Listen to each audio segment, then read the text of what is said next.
Halo, selamat pagi Pak Lusa. Pada serial podcast kali ini, kami dari Prodi Kedokteran Okupasi akan membahas mengenai vaksinasi bagi pekerja dengan tema sifat kasa, yaitu sosialisasi vaksinasi untuk pekerja sehat dan aktif.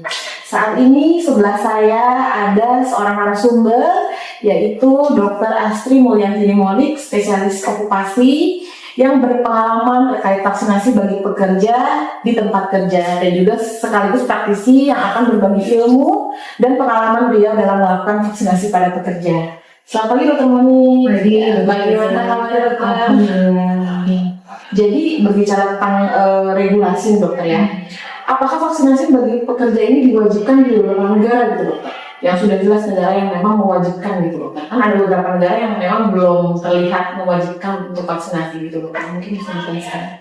Baik, jadi kalau kita lihat tadi vaksinasi, kebijakan vaksinasi pada negara ya, beberapa negara. Kalau kita kan vaksinasi ini biasanya dari WHO sendiri ataupun dari CDC itu memang sudah ada kebijakan bahwa untuk nakes dan kesehatan ini apa saja.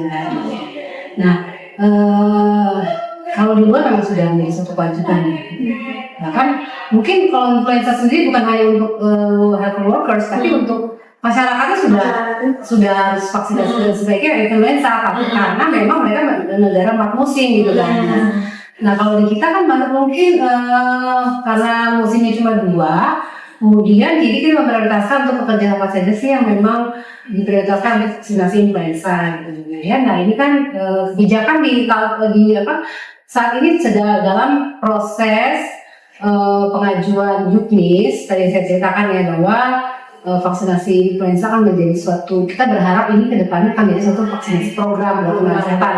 Mudah-mudahan bukan hanya nakes lagi, tapi untuk pekerja-pekerja lainnya gitu. Nah, tadi ngomongin tentang vaksinasi dini itu juga kalau kita berbicara tentang siapa sih sebenarnya pekerja yang memang sebaiknya direkomendasikan vaksinasi dini itu ya kita kembali lagi pada hazardnya. Memang dini itu kan memang mungkin yang paparannya pekerja perkebunan yang memang ada resiko tertular atau di daerah-daerah ini ya di luar di perkebunan kemudian di daerah di site gitu ya di field gitu ya memang itu mungkin lebih direkomendasikan vaksinasi dini gitu kan.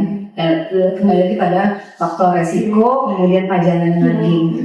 Nah terus tentang kebijakan tadi ya kalau di sejak adanya COVID ya itu yang menjadi vaksinasi program ya vaksinasi COVID, kemudian tahun vaksinasi hepatitis D, kemudian HPV juga sudah menjadi digalakan ya.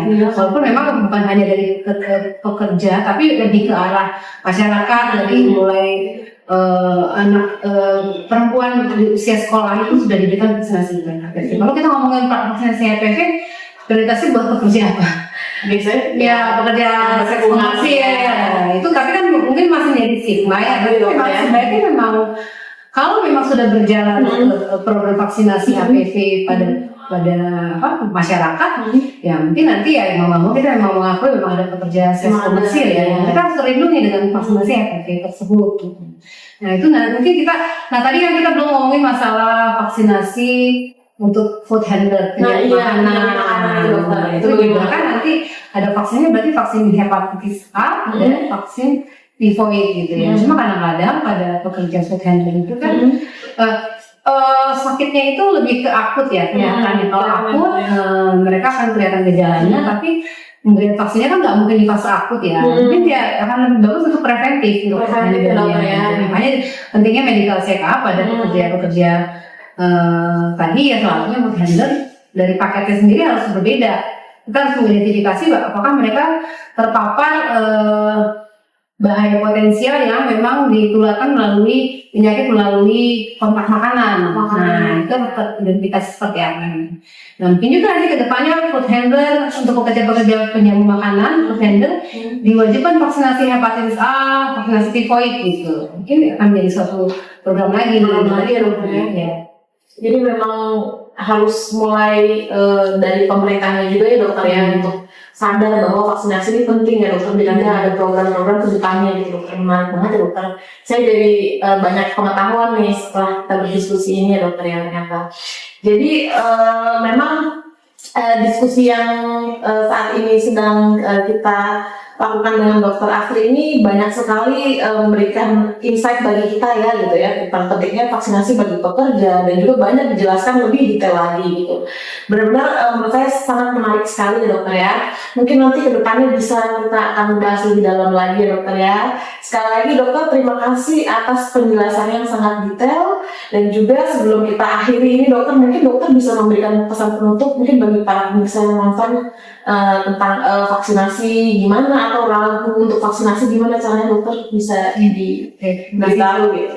Jadi memang kalau kita tadi konteksnya berbicara tentang pentingnya vaksinasi bagi pekerja ya, kita memang harus mengetahui dulu sebelum berbicara tentang regulasi, kita harus tahu juga sih siapa audiensnya kita, siapa sih pekerja yang ada dalam perusahaan kita atau instansi kita, kemudian mengetahui juga paparannya atau hazardnya apa saja, sehingga kita dengan mudah menyusun. Kalau kita sudah mengetahui faktor resikonya, hazardnya, kemudian mengetahui siapa targetnya, itu akan lebih mudah lagi untuk membuat suatu program. Nah kemudian setelah ada kebijakan, kita juga harus punya tim, nggak bisa berdiri sendiri, karena tadi kalau sendiri ngejar-ngejar ya hanya nggak merasa perlu, sehingga akan kurang berjalan. Jadi harus ada promosinya, harus ada tornya ya, membuat suatu program harus ada tornya, proposalnya, kemudian harus ada visi misinya, targetnya siapa, jelas. Itu terbentuk dalam SK atau kebijakan dan punya tim, dan itu harus dilakukan dengan monitoring, evaluasi, dan harus ada surveillance-nya, sehingga bagi instansi atau perusahaan mengetahui manfaatnya gitu. Ternyata selain berjalan program vaksinasi, pekerjanya menjadi lebih sehat, beresiko terkena penyakit, produktivitas meningkat, sehingga terlihat manfaatnya dari vaksin. Jadi bukan hanya sebagai suatu program yang dijalankan saja, tapi juga merupakan ada manfaatnya. Itu dia pemirsa, kita harus dengar kata-kata penutup dari Dokter Astri ya. Mungkin yang masih ragu, mungkin dipikirkan lagi nih, ternyata manfaatnya vaksinasi ini sangat banyak ya. Jadi kalau bisa jangan ragu-ragu, mari lakukan vaksinasi gitu. Nah terima kasih sekali lagi kepada Dokter Astri Mulyanti ini atas kesediaan waktunya dan ilmunya yang telah diberikan kepada kami.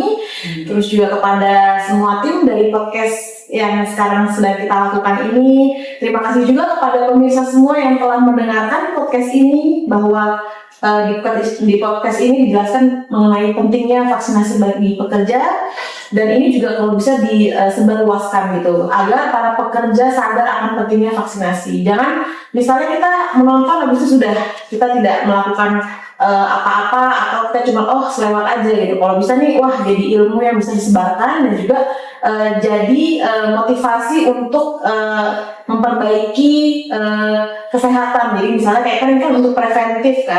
Jadi kalau bisa ya memang jangan ragu-ragu lagi dan harus dilakukan gitu. Diharapkan ya dari podcast ini informasinya bermanfaat untuk para pemirsa. Sampai jumpa di episode selanjutnya. Tetap semangat, tetap sehat, selalu melakukan pola hidup sehat dan jaga kebersihan. Ya, salam.